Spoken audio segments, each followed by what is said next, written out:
Украинадагы оккупацияланган аймактарда жана Орусияда украиналык жайкын тургундар кармалып жаткан 195 камоо борбору бар экенин BBC Ай бөлүмүнүн жаңы иликтөөсү көрсөттү.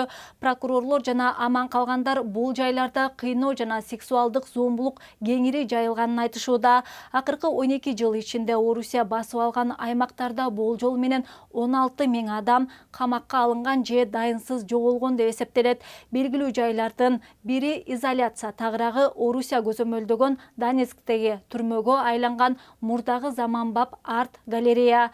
Адам укуктарын коргоо боюнча эл аралык уюмдар бул борборлорго эркин кире алышпайт. BBC Ай аман калгандар менен маектешип, кылмышка барган адамдарды аныктады.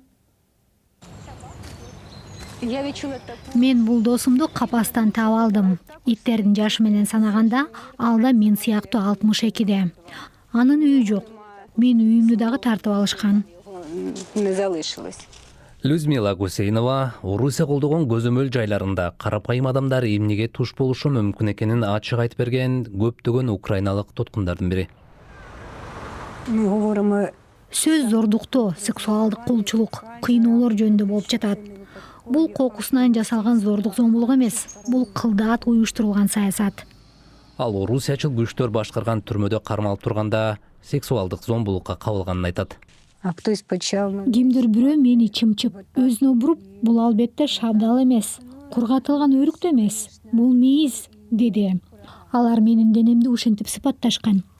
Сексуалдык зомбулук менен катар ага топурак жана таштанды аралашкан чийки тамак беришкенин да айтып берди. Алар мага камеранын алдына отуруп же дешти. Мен аны оозума салары менен кайра түкүрүп салдым. Дагы өмүр бою оозуман кетпейт.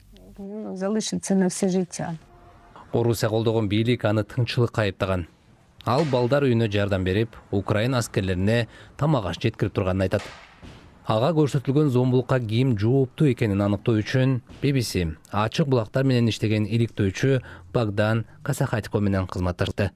Ал Людмила таштанды жегенге мажбурлаган деп айыптаган кишинин ким экенин аныктады. Ал Ермак деген ат менен белгилүү болгон украиналык түрмө күзөтчүсү болуп чыкты.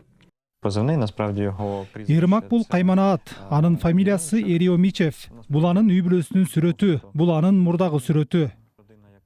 Ошондой эле иликтөөчү Людмиланын оюнча аны камакка алган жана сексуалдык зомбулук учурунда жанында болгон адам тууралуу да маалымат тапкан.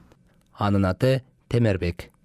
Биз анын бардык телефон номерлерин, азыр колдонуп жаткандарын да аныктай алдык. Ал өзүнүн санарептик изин колунан келишинче жашырат. Анна Сасонска жетектеген Украин прокурорлору сексуалдык зомбулукка шектелгендерге каршы далилдерди топтоп жатышат. Сексуалдык зомбулуктун курмандыктарынын эң кичүүсү 4 жашта, эң улуусу 82 жашта. Бул жөн жерден эмес. Сексуалдык зомбулук алардын согуш куралы. BBC'нин дооматтарына жооп катары Британиядагы орус элчилиги Орусия ар дайым мыйзам үстөмдүгүн жактап келерин жана орус бийлиги согуш кылмыштарына байланыштуу айыптоолорду иликтерин билдирди. Людмила Орусиянын көзөмөл жайларынан туткундарды алмашуунун алкагында бошотулган.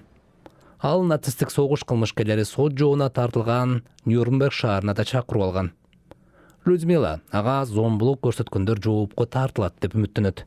Мен үчүн адилеттик бул өч алуу эмес. Адилеттик бул адамдарды билип туруп, атайлап, аң сезимдүү түрдө жасаган иш-аракетин ашкерелеген чечим. Мен алардын мыйзам чегинде жазаланышын каалайм.